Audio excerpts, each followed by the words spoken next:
రైతులందరికీ నమస్కారం. నా పేరు గణేష్. నేను Nova agriculture sales officer Madanapalle పనిచేస్తున్నాను.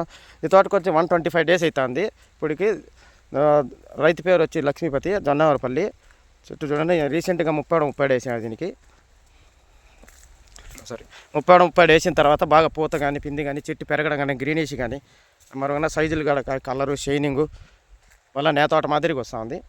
వర్షాలకు దెబ్బతినింది. అయినా కూడా మనకి డిఏపి అన్నాడు, గూగులీ అన్నాడు, 21 అన్నాడు, 30 అన్నాడు, 10 కూడా అన్నాడు. అన్నీ ఎక్కువ నోవా అన్నాడు. కాబట్టి చూడండి, ఈ గ్రీనిష్ కానీ, చెట్టు పెరగడం కానీ, కాయ చూడండి, సైజులు, కలరు, షైనింగ్ బాగుంటుంది. ఫ్లవరింగ్ బాగా సెట్ అవుతుంది.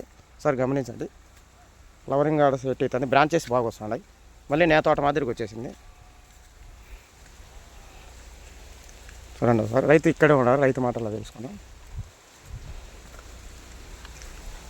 ఈ 37 వాడిన తర్వాత ఎట్లుండదు నా రిజల్ట్ బాగుంది. అది ఎట్లా?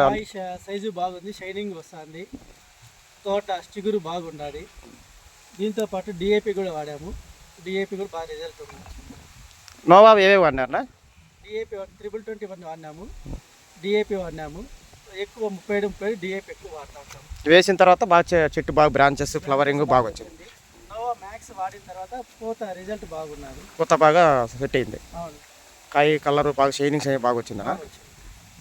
చూడండి ఒకసారి, గుత్తులు కాసింది. సెకండ్ క్రాప్ నెంబర్ 1 రిజల్ట్ ఉంది. నా రైతులందరూ వాడుకోవచ్చు. ఇది 37 బాగా వాడుకోవచ్చు. నోవా అన్నీ వాడచ్చు అన్నీ బాగా రిజల్ట్ ఉన్నది.